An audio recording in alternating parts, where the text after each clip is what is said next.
What so many people don't realize is that the new covenant hasn't started yet. This is why I don't like to call the Greek scriptures the New Testament. Testament is an alternate word for covenant because it sounds like it's here. You read the Old Covenant, or you read the Old Testament and then the New Testament, starting with Matthew, Mark, Luke, and John. This is bad practice on several levels. Well, two main levels. The first level is that when you call the Greek scriptures the New Testament, you get the idea that it's starting in Matthew. The New Testament, or the New Covenant, is actually starting in Matthew. I'll disprove that with one verse. Matthew describes as an account of the coming of Jesus Christ. What did Jesus Christ come to do? Paul puts it very plainly, Romans 15:8, for I am saying that Christ, listen to this is very plain. You never hear this verse except here on this show. Christ has become the servant of the circumcision for the sake of the truth of God, to confirm the patriarchal promises, to confirm them, not to fulfill them, not to enact them, not to inaugurate them. He came as the vehicle that Israel, casting their hopes and aspirations upon him, he will take them to the promised land, which for them is the 1,000-year kingdom, the fabled millennium. But what was not known at the time is that there would be a secret administration where God would call people from among the nations to call it a new body. But this would not happen until Israel was cast aside. Israel's cast aside because she rejected her Messiah. All this is in the perfect timing of God. But it was a secret administration because it was not prophesied of by the prophets. No prophet saw that the Messiah's coming on earth would be, quote, unsuccessful, unquote, success being measured by their desires to have a political kingdom, but that Jesus Christ would confirm the promises, but that the kingdom would be rejected by Israel, which it was several times, and then God would, quote, take advantage of that. Of course, he's orchestrating the whole thing, that now that Israel is set aside, he would do a new thing among the nations. And then Romans 11:25, when the complement of the nations has entered, then God would come back to Israel and fulfill the promises. This is the difference between the 69 sevens and the last period of 7 years, the 70th 7. There is a gap. People make fun of that. They say, oh, these people say there's a gap. Well, there is a gap. When Jesus Christ took the scroll in Nazareth, he read from Isaiah, and he proclaimed himself to be fulfilling that word of Isaiah, but he stops in the middle of a sentence. He reads about proclaiming the favorable year of the Lord, announcing freedom to the captives, and a pardon, and all these positive things. And the very next part of the sentence was, and the day of judgment of our God, the day of judgment. There's a comma in Isaiah. In the scroll of Isaiah, there's a comma. Announce the favorable year of the Lord, free the captives, comma, and the judgment of God. But Jesus Christ stops in the middle of that sentence, in the middle of that, right at the comma, and he doesn't even complete the sentence. Rolls up the scroll, hands it back to the deputy. Why does he do that? Because he knows that there's at least a 2,000-year gap between him announcing it, him coming as the Messiah, him proclaiming pardon and proclaiming liberty, proclaiming the favorable year of the Lord. There's at least 2,000 years between that and the judgment on the nation Israel that's going to bring them by severe trial into the fabled millennium. But we're still in that 2,000-year period. I'm going to tell you today what Israel is supposed to do after I confirm for you that the new covenant is future. The New Testament has not happened yet.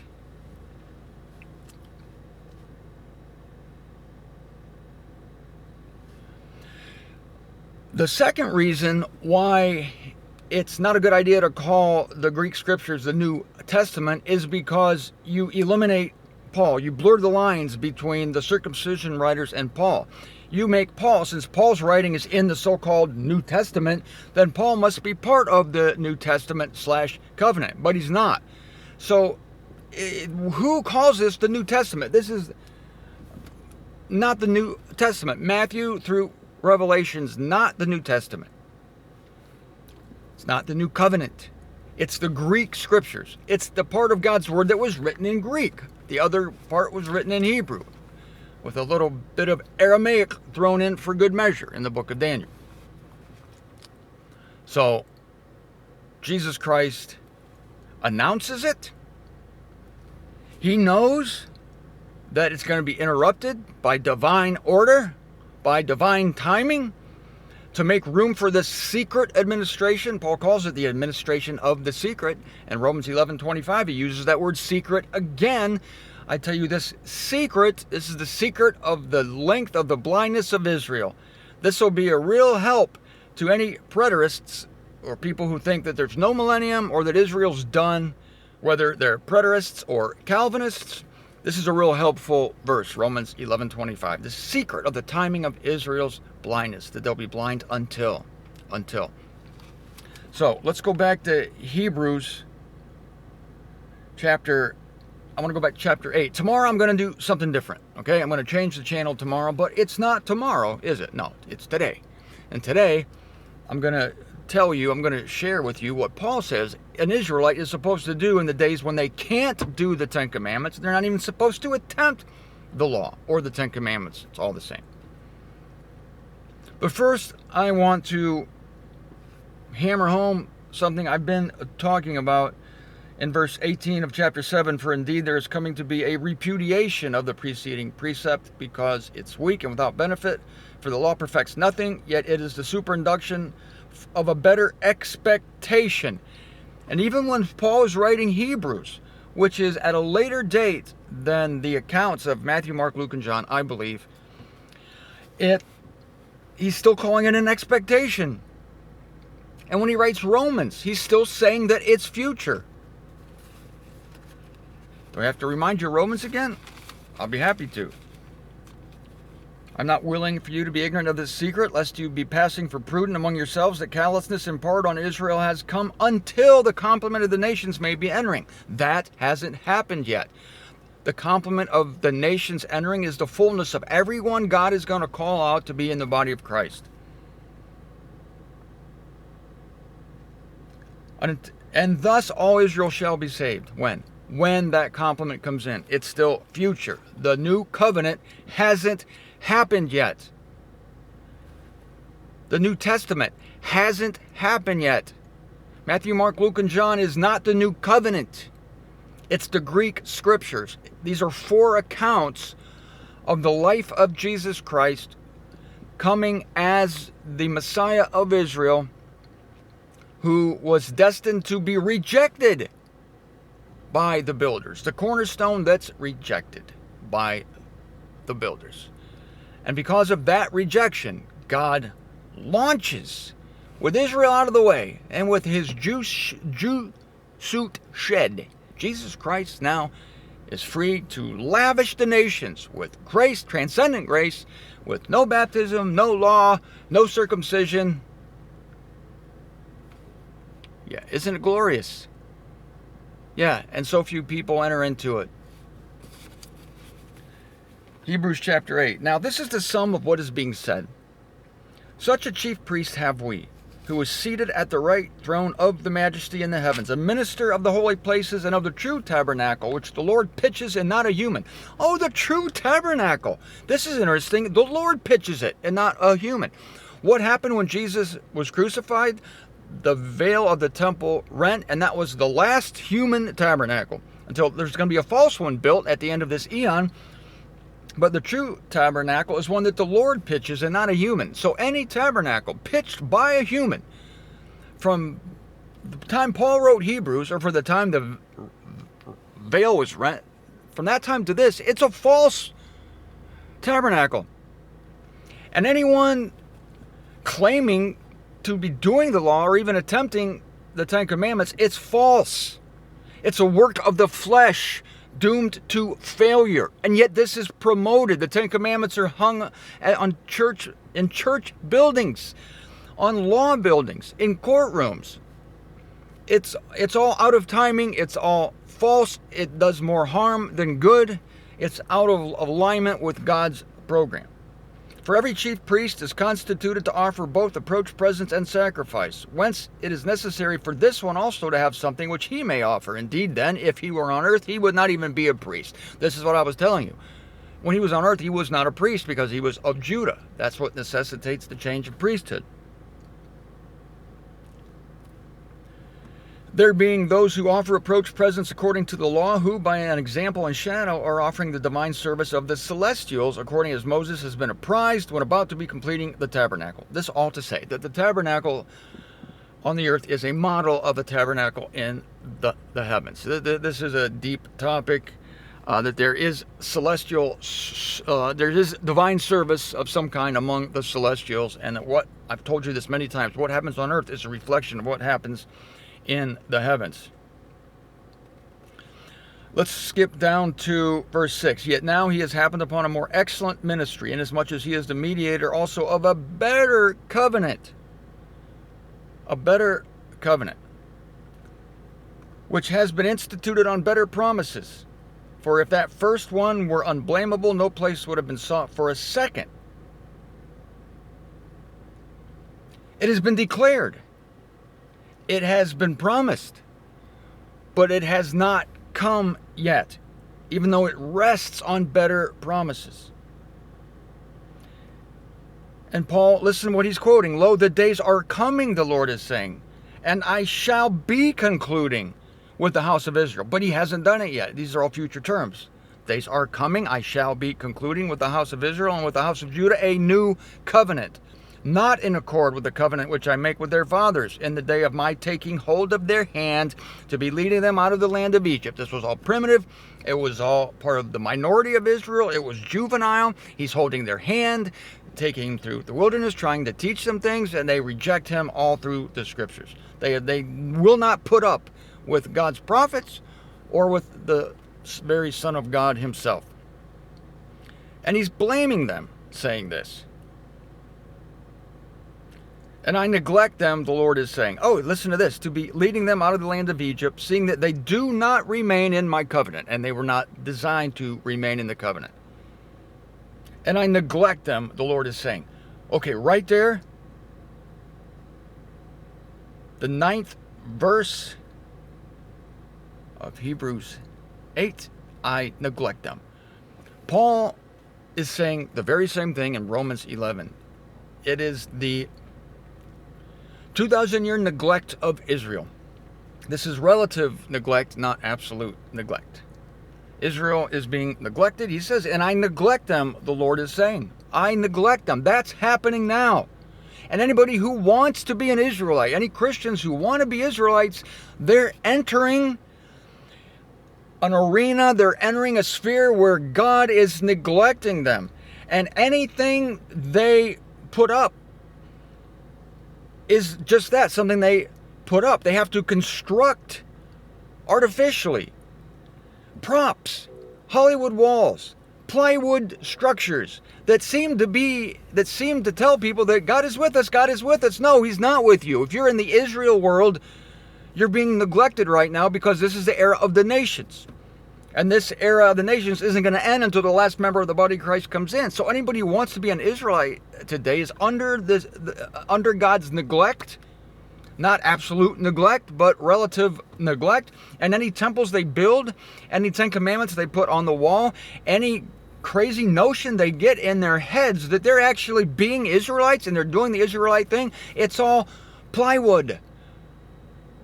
It's all artificial. It's all just a shanty town. It's not real. It's their own imaginations. But the thing is they're actually building structures that, like, this is Israelite-ish. No, it might be Israelite-ish, but it's not what God is doing with Israel. the next verse, verse 10, for this is the covenant which I shall be, all future. The new covenant has not come yet. This is the covenant which I shall be covenanting with the house of Israel after those days, the Lord is saying, imparting my laws to their comprehension. On their hearts shall I be inscribing them.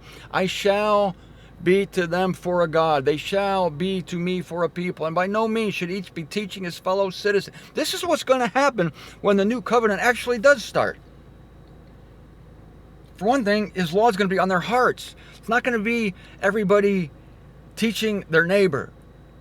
And this is what they're doing today. The Christians are trying to inspire people to obey the Ten Commandments, obey the Ten Commandments. And they think this is the new covenant. But by telling people to obey the Ten Commandments, they're unconsciously announcing the fact that the new covenant hasn't come. Because when the new covenant does come, nobody will have to teach his fellow citizen. That's what it says.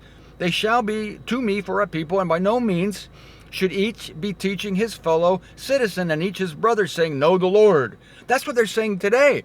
And it's proof that the new covenant hasn't started. Yet they think it's proof that it has started. It's totally 180 degrees out of phase. For all shall be acquainted with me, from their little to their great. Tell me when that happened. And is anybody out there going to try to make the case to me that it's happening now? All know me? All are acquainted with me, from their little to their great? For I shall be propitious to their injustices, and of their sins and their lawlessnesses should I under no circumstances still be reminded. Paul's evangel, I'll remind you, completely skips this entire clusterfuck. It just skips over Israel.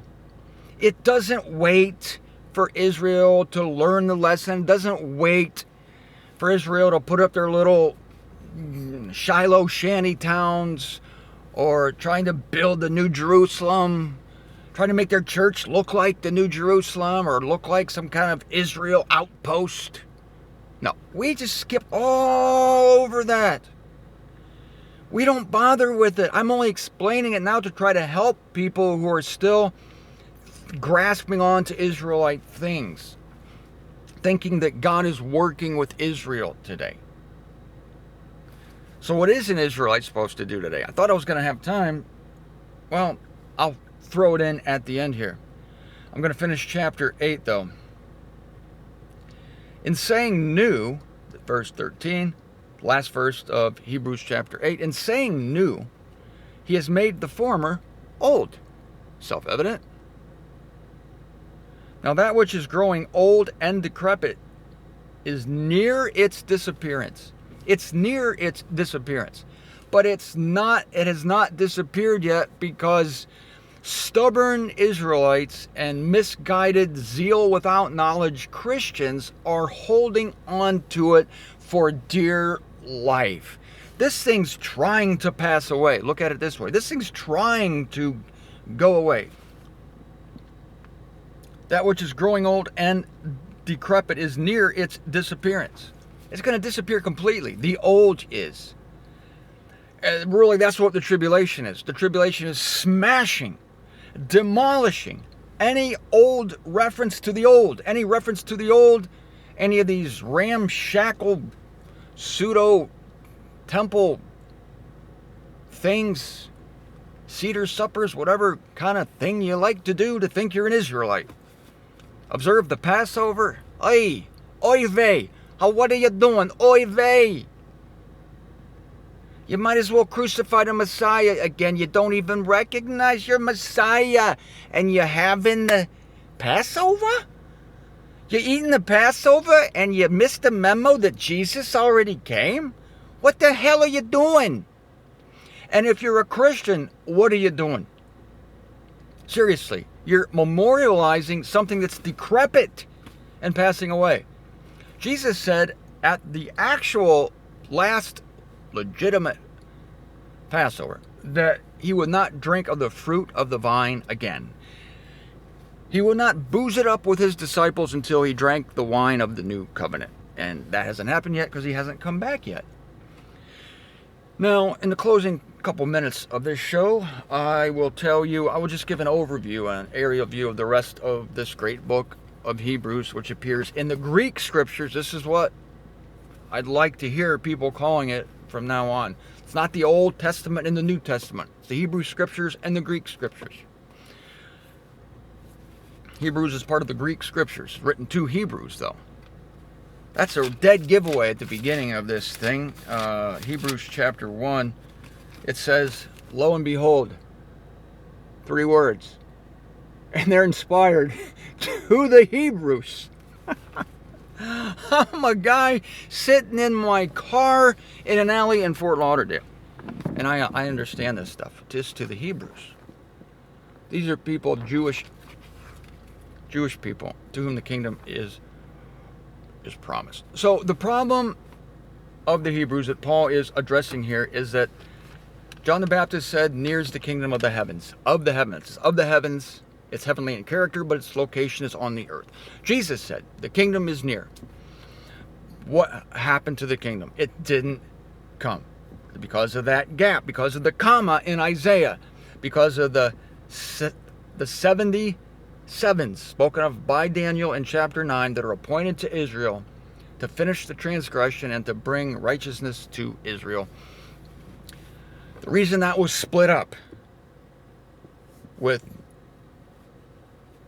62 sevens and then another 7 sevens making 69 sevens and then one final 7. The reason that the 69 was segregated from the last period of 7 years is to accommodate this unprophesied period of time that we're now living in. Okay, for you and me who are in the body of Christ, we had the antenna for Paul.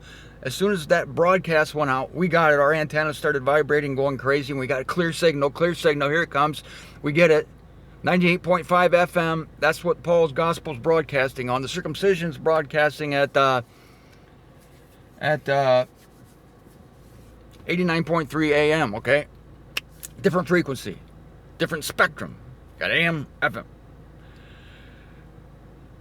There's no problem with us. We read about this, and we learn about it, and we know about it, and we can speak intelligently on it, and we can help Israelites, because we know both evangelists, just like Paul did. We can help Israelites understand where they are on the Aeonian map. We're just flying with our own gospel. Paul's 13 letters are for us. We hop, skip, and jump over Israel. We have justification. We have conciliation. Everything Israel is trying to get in the millennium and on the new earth, we start with. This is a good point, and I don't mind making it.